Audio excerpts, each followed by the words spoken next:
Yes, good morning student. आज अपन जो topic पढ़ रहे हैं वो है procedure to issue shares. We studied about the shares, हमने शेयर के बारे में पढ़ा, मोड ऑफ पेमेंट के बारे में पढ़ा, and now we are discussing about the procedure to issue share. मतलब कि शेयर को अगर अपन को इशू करना है तो कौन कौन सी बेसिक स्टेप्स फॉलो करनी है। तो in earlier class means in 11th class you studied the theoretical portion, आपने थ्योरी का पोर्शन पढ़ा था, but today we are going to start with practical portion कि प्रैक्टिकली कौन कौन सी चीज़ें इम्प्लीमेंट करनी पड़ती हैं। ठीक है स्टूडेंट, इस टॉपिक को बहुत ध्यान से पढ़ना है क्योंकि इसमें जो परसेंटेज है, डिटेल्स है, प्रोस्पेक्टस के बारे में, इस टाइप के इक्वेशन जो होते हैं वो 1 मार्क की फॉर्म में आते हैं।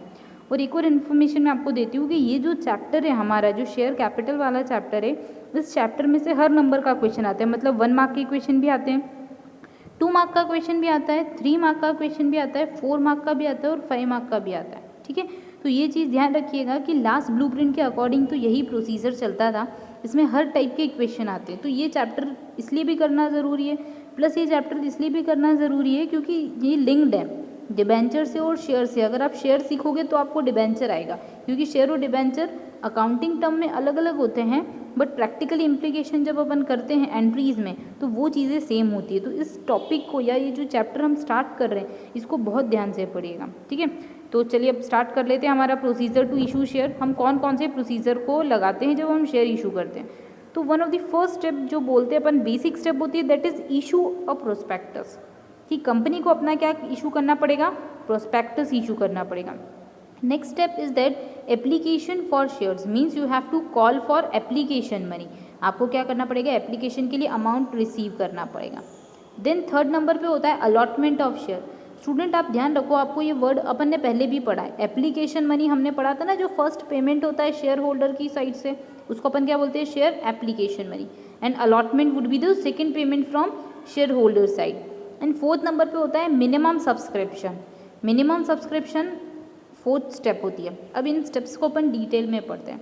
तो very first there is an issue of prospectus, means in case of a public company or private company, companies are of two type, public or private, but in case of public company you need to, means a company need to issue their prospectus। Company को अपना prospectus issue करना बहुत ज़रूरी होता है, but it's not applicable in case of private company. हम private company की बात कर सकते हैं तो उसमें ऐसा नहीं होता कि भाई आपको प्रोस्पेक्टस इशू करना है। क्यों नहीं होता अब ये समझो, जस्ट बिकॉज आप प्रोस्पेक्टस इशू करोगे means you are just calling a person to take your shares, ठीक है, to purchasement of your shares, but it's not applicable in case of private company, क्योंकि प्राइवेट कंपनी में private investment होता है, public investment नहीं होता है। Okay, तो इसलिए पब्लिक कंपनी को प्रोस्पेक्टस इशू करना पड़ता है और प्राइवेट कंपनी नहीं इशू करती तो भी चलता है। I hope you get it, आपको समझ में आ गया होगा। Next is this application for share. Application for share means you are just calling for application money, means just assume, आप इन एग्जाम्पल लेते हैं कि हमने एक प्रोस्पेक्टस इशू करा और हम लोगों से बोल रहे हैं कि चलो ठीक है, prospectus is just like a notification. ये हम ये बोल सकते हैं, क्या होता है, एक तरीके से नोटिफिकेशन होता है, या फिर ये बोल सकते हैं it is a primary intimation. ये एक इंटीमेशन होता है जिसमें कंपनी इंटीमेट करती है to their share holder that you can easily purchase your shares. ठीक है, देन शेयर होल्डर की साइड से जो रिस्पॉन्स होगा it would be in form of an application money. ठीक है, सबसे पहले कंपनी जो होगी वो प्रोस्पेक्टस इशू करेगी, फर्स्ट स्टेप, फिर share holder would response in way of application money by paying their application money. अब जो टेक्निकल याद रखने वाली चीज़ है वो ये है that share application money must not be less than 5%। मतलब कि तो वी कैन इजीली से कि application money would be the response from share holder side to company. जो ध्यान रखने वाली बात, जैसे कि हम जान चुके हैं कि it should not be less than 5%, तो इसको एक एग्जाम्पल के थ्रू समझते हैं। Just assume a company want to issue their shares. ठीक है, कंपनी अपने शेयर इशू कर रही है, 1000 शेयर्स कंपनी क्या करने वाली है, इशू करने वाली है। ठीक है, टू जनरल पब्लिक। तो first they have to issue their prospectus which contains all the details of their companies. ठीक है, जिस मीन्स असेट्स की डिटेल होगी, लाइबिलिटीज़ की डिटेल होगी, सारी डिटेल्स होगी। 1000 share had been issued at the rate of ₹100। 100 रुपये हमको क्या करेगा, सामने वाली पार्टी पे करेगी। अब हम क्या कर रहे हैं, इंस्टॉलमेंट बेसिस लगा रहे हैं। In case of instalment you have to keep in your mind that it should not be less than 5%। मतलब सबसे पहले 100 रुपीज़ का हम क्या निकालेंगे, 5%। कितने रुपए आता है, 5 रुपीज़ आता है। मतलब कि आपको 5 रुपये से कम में शेयर इशू नहीं करना है। मतलब जब आप अब पब्लिक को एप्लीकेशन के लिए बोलोगे तो आपको जो पैसे मांगने हैं पब्लिक से फर्स्ट टाइम में वो कितने होंगे, 5 रुपये से ज़्यादा ही होंगे। It may be 10 rupees, 12 rupees, 15 rupees, कुछ भी हो सकता है।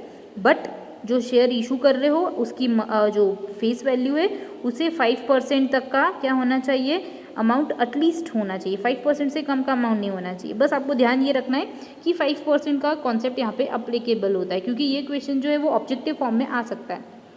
Next is that allotment of share. Allotment क्या होता है, तो हमने स्टेप्स पढ़ी कि सबसे पहले क्या करा, कंपनी ने अप्रोच किया किसको, शेयर होल्डर को, by way of issuing prospectus, ये पढ़ा।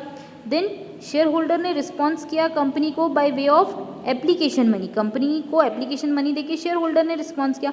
अब फिर कंपनी क्या करेगी, वापस से शेयर होल्डर को कम्युनिकेट करेगी, it would be in form of allotment. You know allotment का मतलब क्या होता है, अलॉटमेंट होता है कि कोई भी एक डिज़ायर्ड रिक्वायरमेंट जो भी किसी भी पर्सन की होती है वो उसको अलॉट कर देना। अलॉट कर देना मतलब उसको ओनरशिप दे देना, उसको अपन क्या बोलते हैं, अलॉटमेंट। जैसे आपने रूम के बारे में, हाउसेस के बारे में पढ़ा होगा कि सुना होगा कि वो अलॉट होते हैं, हाउस अलॉट हुआ, रूम अलॉट हुआ, means you would be the owner. तो ये थर्ड स्टेप होती है जिसके अंदर कंपनी क्या करती है, अलॉट करती है शेयर्स। ओके, कंपनी की इच्छा होगी तो वो एक्सेप्ट कर लेगी, अदरवाइज वो क्या कर देगी, रिजेक्ट कर देगी आपको। तो ये थर्ड स्टेप है which is an allotment of share, means acceptance of application. ये अपन ये भी बोल सकते हैं कि it is an acceptance of application. Okay, then fourth number पे आता है minimum subscription. You know minimum subscription क्या होता है, तो जब शेयर होल्डर सब्सक्राइब करेंगे कंपनी को, ठीक है, तो they have to get some type of minimum amount, उनको एक मिनिमम सब्सक्रिप्शन मिलना चाहिए। जो मिनिमम सब्सक्रिप्शन की डिटेल होती है, it may vary from company to company, it would be stated in your prospectus, keep this thing in your mind कि हमारा जो प्रोस्पेक्टस होता है उसके अंदर हम ये डिटेल लिखते हैं that how much amount would be minimum subscription for us. Just assume company ने 5000 शेयर इशू करे, ठीक है, 5000 शेयर इशू कर दिए, तो उन्होंने मिनिमम सब्सक्रिप्शन अपनी कंपनी के प्रोस्पेक्टस में लिख रखा होगा कि 3000 का मिनिमम सब्सक्रिप्शन है। अगर इतना आ गया तो हम इसको सब्सक्रिप्शन को वैलिड मानेंगे, अदरवाइज इसको क्या कर देंगे, वॉइड कर देंगे, वापस से इशू करना पड़ेगा। आई होप आपको समझ में आ गया होगा। इसको एक बहुत छोटे से एग्जाम्पल से अपन और समझते हैं। So example is just like that कि a company want to issue 1000 share at the rate of ₹100, ठीक है, and minimum subscription which stated in that prospectus is of 700 shares, ठीक है। Then we have to discuss about the steps, हमको steps पढ़नी है। तो one is issue of prospectus, सबसे पहले कंपनी प्रोस्पेक्टस इशू करेगी, देन एप्लीकेशन मनी कॉल करेगी, देन अलॉटमेंट एंड लास्ट में मिनिमम सब्सक्रिप्शन, ठीक है। जस्ट अज्यूम स्टूडेंट, अगर किसी को आपको कहीं पे एडमिशन लेना होता है किसी स्कूल में या कॉलेज में, तो आप क्या करते हो, सबसे पहले देखते हो उनकी डिटेल देखते हो कि अच्छा कॉलेज अच्छा है कि नहीं, स्कूल अच्छा है कि नहीं, फैकल्टी कैसी है, सब्जेक्ट हमारी रिक्वायरमेंट के अकॉर्डिंग है कि नहीं, है ना। सेम वे में कंपनी के केस में भी यही होता है कि जो शेयर होल्डर होते हैं they are just interested in your information that how much profit would you available in your future, how much would be your liability और असेट्स एक्सेट्रा, तो it had been mention in that prospectus. Then फिर आप जैसे ही school के case में बात करते हैं, आपने देख लिया एडवर्टीजमेंट, आपको अच्छी लगी अगर स्कूल या कॉलेज, तो आप उसमें क्या करोगे, अप्लाई करोगे, ठीक है, कि चलो हमारा इतना परसेंट है, हमें यहाँ पे एडमिशन मिल पाएगा क्या। सेम वे में कंपनी के केस में भी ये होता है, शेयर होल्डर जो होते हैं वो क्या करते हैं, अप्लाई करते हैं। तो अप्लाई करने के लिए आपको एक फॉर्म भरना पड़ता है, पता है, आपने स्कूल में एडमिशन लिया होगा तो भरा होगा, ठीक है, उसके अंदर आपने अपनी डिटेल्स वगैरह मेंशन कर रखी होगी। देन फिर स्कूल आपका एक टेस्ट लेके आपको सीट अलॉट करता है कि अच्छा हम आपको एडमिशन अपॉइंट करते हैं या एडमिशन हम दे सकते हैं। यही चीज़ होती है हमारे पास केस में, कंपनी के केस में हम एप्लीकेशन के पैसे देते हैं, कंपनी रिस्पॉन्स में अलॉटमेंट देती है, ठीक है। फिर हम सीट का जो डिस्ट्रीब्यूशन होता है वो ये देखते हैं कि अच्छा हमारे स्कूल में 50 स्टूडेंट्स की या कॉलेज में 50 की सीट्स थी, अब आप 50 से एक्सेस हो रहे हो तो आपको रिजेक्ट कर देंगे, अगर आप 50 के अंदर अंदर आ रहे हो तो आपको क्या कर देंगे, एक्सेप्ट कर देंगे। सेम केस में कंपनी भी ऐसे ही अप्लाई कर दी। ये स्कूल का स्टूडेंट एग्जाम्पल बहुत छोटा था, पर टेक्निकल टर्म में आप इसको कंपनी से को रिलेट करने के लिए समझ सकते हैं, इसीलिए मैंने दिया।